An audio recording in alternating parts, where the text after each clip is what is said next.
Hi there.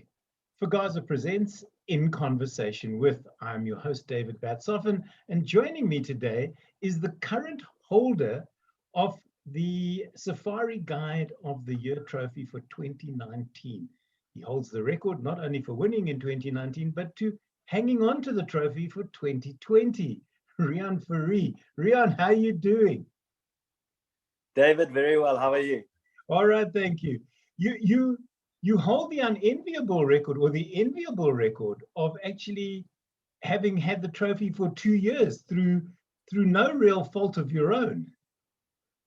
No, absolutely. I would have preferred to have handed it over in 2020 and have things being a little bit more normal. But yeah. I'm happy to keep it warm for the next guy. So let's. I know you've got it next to you. Let's have a look at the trophy. Do it, except you can't hold it over your head because then it's going to go out of shot. So if you'll just swing it in, let's just do it's this. Quite a hefty guy. It's very nice impressive. That's it. Yeah, wonderful. What is in the middle of that trophy? There seems to be writing under the elephant. Does it say anything? Sort of in that. It says. Yes, it says in recognition of professional field guide as true custodians and ambassadors of our wildlife, which I think is quite nice. Well done, you. Thank you. I have to ask you, and because I've been interviewing past winners, and you're the most recent. Has this? Talk to me about Riaan before the event and after the event. What has it meant to you? I think. Look, most people I think everybody that has won this competition are professional field guides that have done this for a long time. So I don't think it's a case of, knowing that you want to now be a field guide or something like that. But what it has done for me, it just instilled this, I always tell people it's kind of instilled this sense of responsibility. I think something that professional field guides have kind of struggled with in the past is to be recognized as true professionals. The industry has come a long way, and in the days before Fugaza, it was really like seen as not a real job. You had a lot of kids coming out of school. They had a driver's license. They were given the keys, and off you go with your guests. And they do that for 6 months or a year and then go study and become something else or choose another career. And obviously with Fugaza becoming the powerhouse that it is today, they really did a lot to have it seen as a profession. It's a challenging career. It's not a case of just writing a quick exam and now you're a field guide. It's constant growth. It's constant testing of yourself, and I think that to me, I all of a sudden I felt this sort of responsibility for our profession, and it was nice to sort of be being given a voice to say to people, look, this is what we do. It's not just a fly-by-night thing. We spend years out there honing our craft, and I think that was the biggest thing for me, to be part of that bigger picture of developing field guiding as a true profession. I think you've hit the nail on the head, and you actually answered a question that I was going to ask before I could ask it, which is, do people still say to you, what's your real job? Because back in the days, as you rightly pointed out, they were Jeep jockeys. You came out of school, you hopped into a Jeep. If you knew the difference between a giraffe and a zebra, you were one step up from everybody else. Oh, look, there's a lion. No, we know nothing about that, so we'll just drive past. But now it's, as you said, it's a proper profession, and guests, I think, expect this, Riaan. People are more savvy now. They're able to do homework online before they come on safari. So a lot of the guests, and I'm sure you find this, get on the vehicle knowing they believe as much, if not more, than you do. And you have to prove to them, but in a very humble and very respectful way, that you do this for a living. They're just there for a very short period of time. Absolutely. Look, a lot of people that do come on safari are very well traveled nowadays. You'll often get guests and it's their 10th visit to Africa, and they know what they're doing and they know what they're talking about, and they do know the difference between a guide that knows his stuff and one that doesn't, which is good for professional guides, you know. So yeah, definitely, it's a good thing. I think travel agents are catching on to this. A lot of travel agencies will now, when they book a trip or when they draw up an itinerary for their guests, they can actually say, and they do ask the lodges, you know, this is going to be your guide. He has done this and this and this. These are his qualifications. Okay. And so we are definitely heading in the right direction, where people have sort of wisened to the fact that there are different levels of guides, and experience and qualifications do make a big difference to your safari experience. A thought has just crossed my mind. If you're not such a good guide, okay, and that earpiece in your ear isn't to listen to where the other vehicles are. When you get to a sighting and you go, I'm sitting at a lion sighting, then your mate back at the lodge gets out his manual and he goes, okay, lions weigh 180 kilos a piece. And then you can say to your guest, you know that a lioness weighs 180 kilos. You could just get all that information in your ear. You could cheat the whole thing. You could. It doesn't happen though, but you could. No. You know what they say? It's if you can't dazzle them with brilliance, you must baffle them with bull. So yeah, no, that's exactly it. Fake it till you make it. Exactly. But not anymore, as you say, Riaan. The guiding is now, it's a serious business, because people, hopefully, when lockdown ends properly and people can travel again, I think you're going to have a huge influx of people who are starved for bush time and will want to just, you know, see everything from a dung beetle to a butterfly and most things in between. Absolutely. I mean, we're already seeing that. We're seeing people, you know, despite COVID and all of that, you know, coming out and literally flying to a lodge, spending 2, 3, 4, 5 days and flying straight back at home. So yes, I think once this is over and hopefully not in the too distant future, I think we're going to really see a sort of bumper year in tourism, and I think tourism is really going to pick up very quickly. Well, I hope so. Now, I'm positive. I know 2 things have happened to you in the past year. One, you're a new dad, so congratulations on that. Thank you. And 2, you got the dreaded vid and survived, and you look very good for it. So for people who think it's just like a cold, can you talk us through those symptoms? Absolutely. I mean, it wasn't too hard for me. Maybe insomnia is a good remedy for COVID, because I had the 2, you know, sleepless nights with a new baby and COVID. So I don't know, maybe those 2 go hand in hand. But yes, I was one of the lucky ones that really wasn't too badly affected. I actually, when I started feeling a little bit ill, I found a tick on me, and I assumed I had tick bite fever, and my symptoms were what I have experienced with tick bite fever in the past.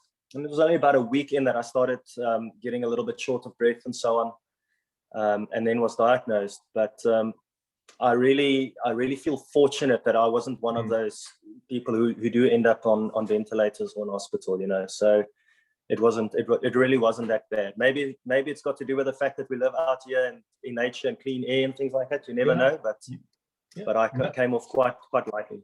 Well, I'm so happy to hear that, and interestingly that you got it and nobody else in the family did. It's the weirdest thing. No. It creeps through a house, touches somebody, and then moves on. Absolutely, you know, and as infectious as we know it can be, you know, and especially when you have children. I mean, you know, you pick them up all the time, you put them to bed, you feed them, you know, you know, you can't get away from your kids. And no, we were fortunate. We were very fortunate. Only one at the lodge as well. No one else got it. Wow. They should put you on a pedestal. Yeah, exactly. Well, there's another string to your bow, because if you've got it and you've survived, then you've got the antibodies. So when guests come, you can say, listen, I'm COVID free now. So step on my vehicle and I'm very happy to talk to you and to hug you and to shake your hands. Absolutely, and it does give you a little bit of peace of mind. You know, I remember before COVID, you know, people came and you always had that in the back of your mind. You know, you're spending all this time with these people. You don't know their background. You don't know where they were before they came here. You don't know how careful they were, and it does give you a little bit of peace of mind and a little bit more freedom almost. Yeah. Riaan, talk us through the Safari Guide of the Year. Obviously it's a closed event. That's the first thing. This is not open to the public, but for Gaza people are hopefully going to be able to share some footage with us. So talk us through what is expected of the new nominees for 2021. I think it's a combination of several things. Obviously, in guiding, you know, knowledge is a big thing, but I do think that the nominees shouldn't make that the be all and end all. You know, I find you often have guides that try and shower people with information just to let them know how much they know, and I don't think it's really about that. There's definitely sort of two sides of it for me. It's the things you can control. That would be your bird slideshow or slide and sound that you do. That's something that's just studying. You know, there's 980 odd bird species. You're never going to know all of them, but you can sit and get through here we go. I'm working on it. You know, here we go. And you can get through a fair amount of them just by studying, you know. I remember when we did it, a gentleman that I know you're familiar with, Bruce Lawson, set up the bird list, and he wasn't very kind to us. I'll let you know that much. So there was a lot of blood, sweat, and tears during that exam. But it is something you can control. Same with the tracking, you know, the track and sign assessment that you do. It's go out with your tracker, do the track and sign. The more you do, the more you put in that sort of mental bank of yours, and you'll know more. The same thing with the shooting. You know, shooting is practice, practice, practice. Then there's the other side of it, the storytelling, the game drives, and the bushwalk, which is, you know, sort of more open to interpretation. And I think what the judges look for there is just sort of authenticity, more what makes you a great guide. You know, it's not about rattling off information. It's about interpreting what you see, sharing things, keeping people engaged, keeping conversation going, and just being a good host and being a good guide. So it's a holistic thing that they do concentrate on. So I think you need to go with an open mind. You need to practice the things you can control, and the things you can't control, just be yourself. You know, you wouldn't be there if you didn't deserve it. So be yourself and enjoy it. You know, I remember really, really enjoying the whole process. You know, it was such a learning experience. You know, you were there with like-minded people. You were there with heavyweights in the industry that you could rub shoulders with, and you know, like, you know, around the campfire every night, you know, share ideas and share stories and things like that. And that's really what it's about. You know, I always said, you know, it's more a celebration of how far we've come than putting guide A next to guide B and seeing who knows the most, you know. Yeah. Do you think now that guiding is sort of you could look at it as inform, entertain, and educate? Absolutely. It's absolutely what it is. It's as much of how you can communicate with people and bring your thoughts across to people as it is about how much you know or how good you are in the bush. Absolutely. Because I think the storytelling is extremely important, because the stories and the way you tell them, I think, is a reflection on you as a guide as well, and you as a human being, because you can make it all about you. You know, the old version of a guide was somebody in a really tight shirt and short shorts with a huge rifle, a Bowie knife on his belt, storming through the bush, ready to shoot elephants at a moment's notice. But I think all that has changed in the past few decades.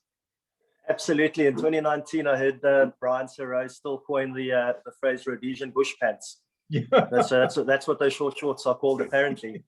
But yeah, it's absolutely changed. It's a whole different ball game now, and that's what it's about. You know, it's a more modern way of educating, of using education in conservation and bringing that across to people. You know, that's ultimately what you want to do. Is you don't want people to go away saying, oh, I took a photo of a leopard and I saw a leopard and I saw a lion. You want people to go away and really have an understanding of what it's all about. You know, how important it is to protect our natural heritage. You know, how everything interlinks, how important a dung beetle is, you know, just as much as a lion or an elephant. And that's what it's about for me. Absolutely. Do you think that we are slowly moving away from the whole marketing big five and turning rather to dangerous game and iconic game, and making sure that the whole the visit is an immersive one for your guests? And as you say, they go away with a new knowledge and a new understanding and can pass those on to other people, you know, as far as conservation goes anyway. Absolutely. I absolutely think so. I think a lot of it, we can attribute a lot of that to repeat guests as well, people that do come, you know, year after year, because, you know, they maybe the first time they came, it was about the lions and the leopards and the elephants. And then, you know, as they come more and more, they start appreciating the other things more. Me personally, I'm starting to see people being more interested in bush walks and things like that, which is a more immersive thing, as you say. And I think also in today's day and age, you know, with the way the world is with technology and emails and cell phones and everybody just always being connected, you know, I think that has become a big thing, is to sort of just disconnect from that part and reconnect with a more sort of primal part of yourself, and to slow down and to just sort of find some peace, you know, in the sort of crazy world. It just keeps on spinning. I think that's a big thing. I've never understood why people get onto a vehicle and the first thing they do after they said hello to their guide is dive back into their cell phone, you know, and then when you get to a sighting, you've got to say, there's a lion or there's a leopard, and then they sort of go, oh yeah, okay, move on. No, you absolutely get that. I think that's maybe a sign of a good guide as well, is somebody who has that person at the beginning of their stay, and at the end of the stay, he's the person who doesn't, you know, leaves his cell phone back at camp and kind of just takes it all in. Now, this is the 10th anniversary of Safari Guide of the Year. And as we said earlier, you now hand the trophy back after having kept it for 2 years. How do you feel about that? I'm very, very happy to do that. You know, I think it's important for this competition to go from strength to strength. I think it's important to recognize as many guides as we can. And absolutely, you know, I think it's just something that it's a floating trophy, you know, it should float around and it should recognize all the amazing guides we have in our country.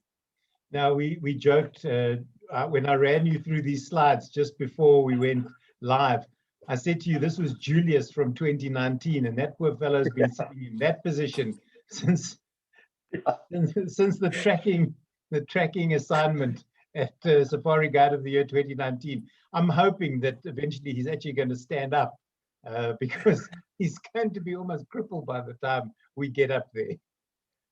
Well, I remember some of those tracks, you know, and seeing some of the guys, we call it puzamati, drinking water, you know, when the guys really put their noses in the ground and they look like an animal drinking water to try and get a better look of the track. And it, you know, at that stage, it looked like some of them might still be there 2021, you know, so. You know. So the dates, as we know now, are the 26th of June to the 2nd of July. Right. It's, as we said, it's not open to the public, but just to give the potential nominees a heads up as to when they might be called up. Just as a matter of interest, how were you chosen, or who chose you as a nominee for Safari Guide of the Year 2019? It was, if I remember correctly, it was kind of a collective in our team. You know, we at Formula One, we have a team that's very set on growth and things like that. So we always try and grow. We always try and up our qualifications and things like that, and we take great pride in it. And I think for us as a team, Safari Guide of the Year is one platform to really showcase the quality of guides that we have.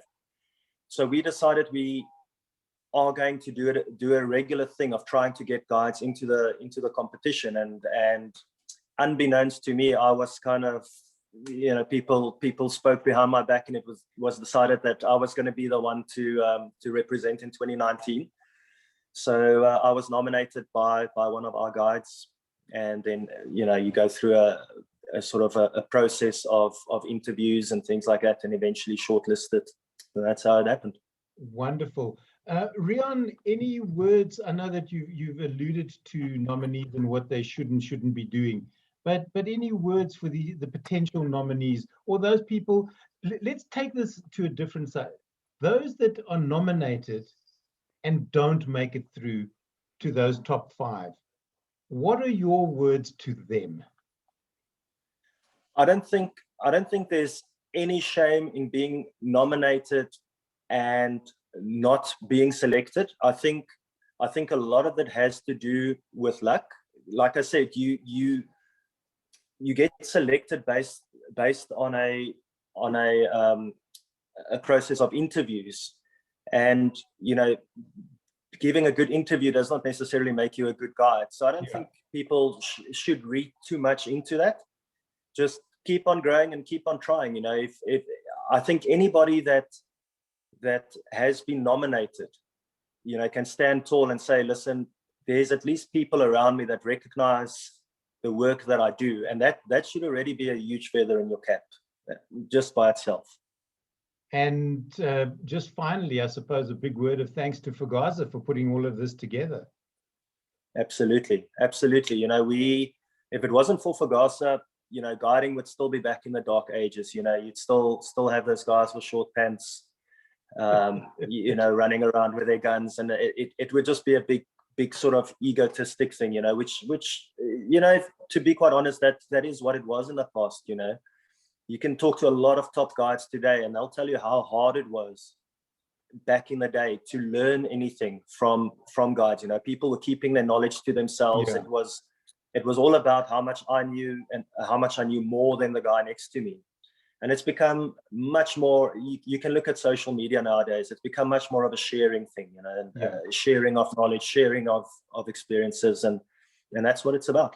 Great stuff. Riaan, thank you so much for joining me. I've been chatting to Riaan Fourie, who's the current holder of Safari Guide of the Year 2019, thanks to COVID.